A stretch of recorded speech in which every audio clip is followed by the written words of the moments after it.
It is time that we finish what the angry seas of this planet began. The eradication of the surface man! Atlantis must not fall. We are so excited this week to mark the 6-year anniversary of Undertow, which is the first game that we all made together as chair, and it was a really special game for us.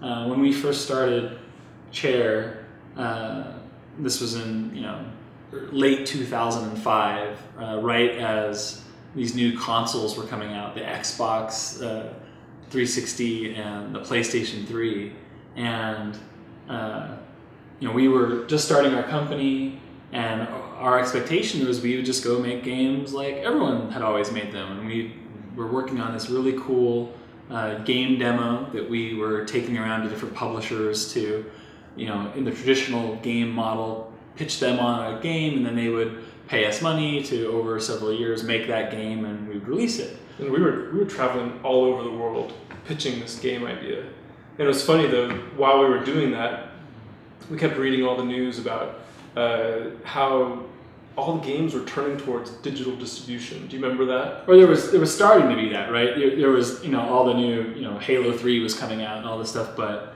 there was this new service, Xbox Live Arcade, that had, these had Bejeweled on it, and it had Hexen, these puzzle games. But it was this this beginning of this digital movement, right? Where you didn't have to buy a game on a disc. Yeah, exactly.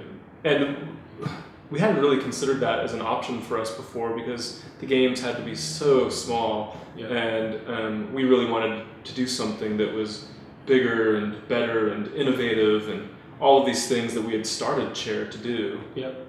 But we kept looking at it, and we kept, what was interesting about the digital space was you didn't necessarily have to have a publisher, and you didn't have to necessarily spend 10, 20, 30 million dollars to make a game. And so as we were out pitching all these publishers and traveling everywhere, we thought, well, what if we take our little team who had finished working on this demo, and instead of keep working on the demo, let's see if we can make a little game really fast. So it was interesting. We sat down and we told everybody on our team to go home and come back with all sorts of ideas on something that we could make that would only take a short period of time and would also be able to fit in the 25 megabytes of space that Microsoft was allowing on the Xbox 3 or Live Arcade at the time. Yeah, which was a really interesting challenge, and honestly I think was one of the best things that we've ever done at Chair, because we got the whole team, we all sat down in a big circle for several days, and we'd go around and everyone would have to pitch their idea, and they had 10 seconds to be like, I think there should be a game where you shoot with dudes underwater. I think there should be a game where you ride horses. I think, and we basically just went around and came up with hundreds of ideas for games. Yeah, I remember on day 1, people would come in with 8 or 10 ideas.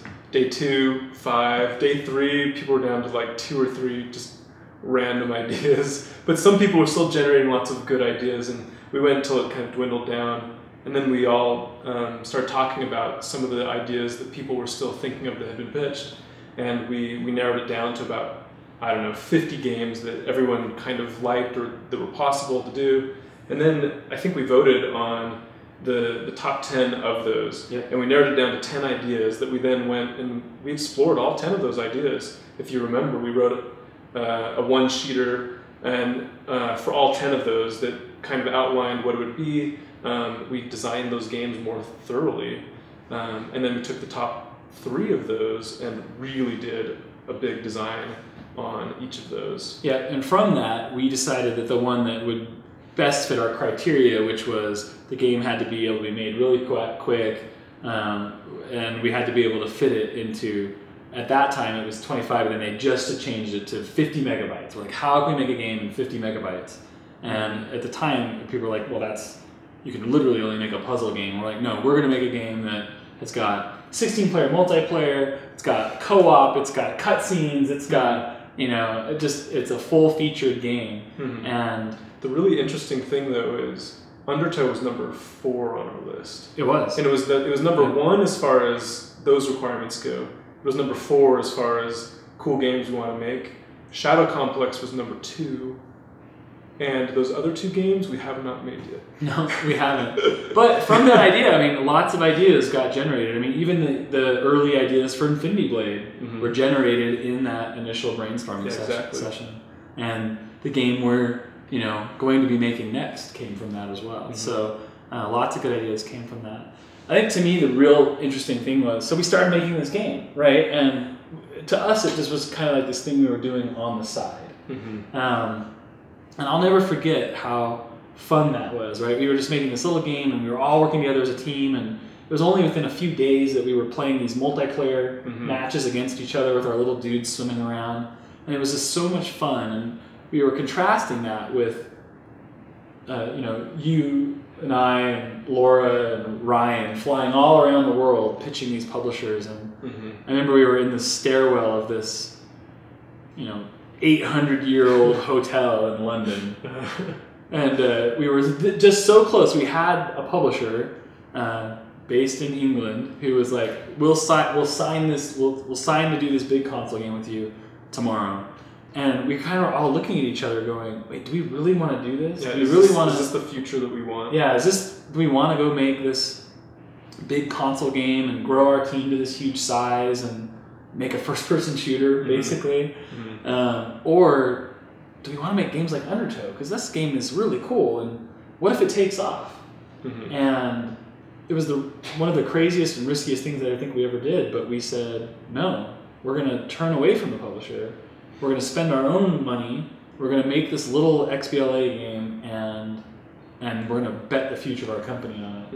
And what a crazy decision. I can't believe we actually did that. I know. I lost a lot of sleep over that decision, but in hindsight, that was the best decision we ever made. Absolutely. I mean, Undertow went on to come out, to be very successful. It, won, Game of the Year awards, was very highly reviewed.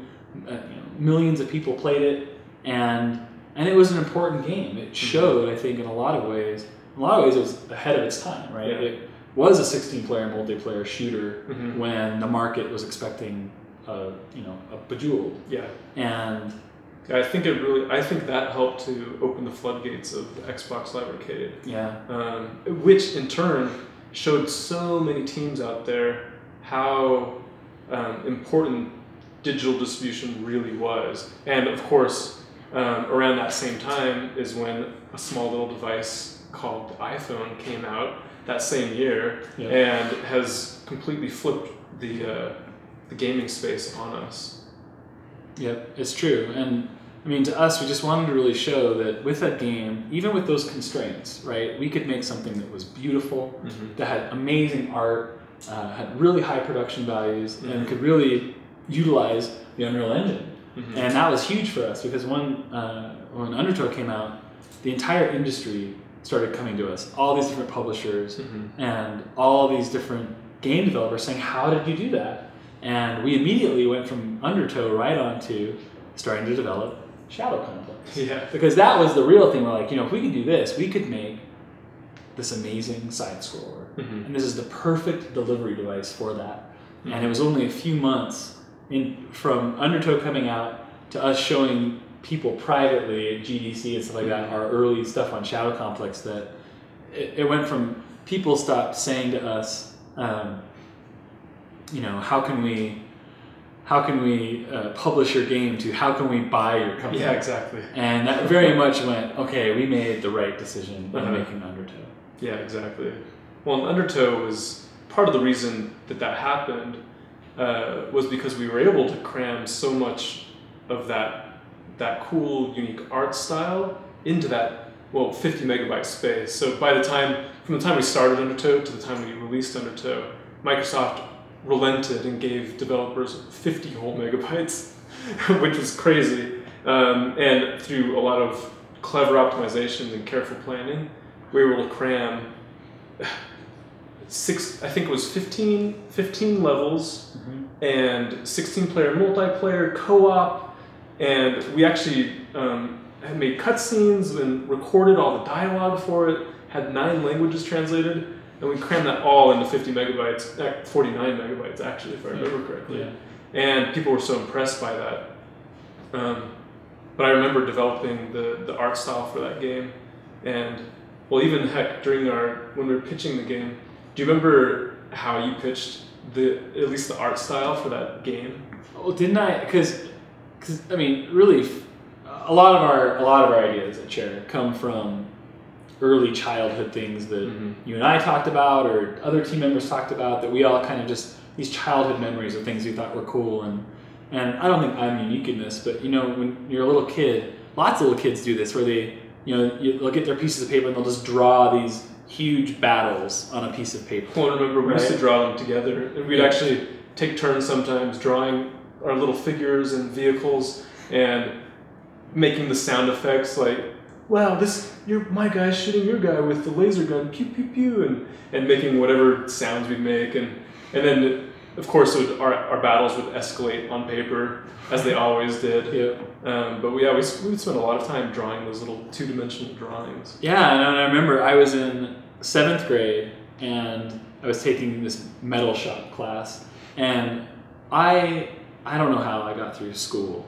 This is not a good example. I drew my way through junior high school, college. I was just manipulating everyone I could to get me to let me draw instead of doing an assignment. And there was this big metal shop assignment to make something out of metal. And I don't know how I did it, but I went to my teacher and I'm like, well, I started making this big drawing of all these little underwater dudes fighting each other and blowing each other's heads off and their little bases blowing up. I'm like, let me draw this instead of doing this metal shop project. And he's like, okay. So I, for weeks, just sat in the metal shop and drew this huge underwater battle. And I loved that drawing, and it was similar to all these drawings we'd always done, and for some reason I still had that, and that's how we brought it in and kind of pitched it. Like, what if this was a game? And it was cool that you know, the end result is basically that cool drawing, which again is something I think all of us did as kids, right? Make these huge epic scale battles. Undertow was a great game for us. It was fun watching. My kids were playing it again the other week, and that game still holds up. It's awesome. Undertow is a fun game. It is fun. If you haven't tried it yet, go play it. It's on Xbox Live Arcade right now. Yeah, it's a sweet game. I still love playing it. I play it with my wife sometimes. She actually likes it, and she's not a gamer, so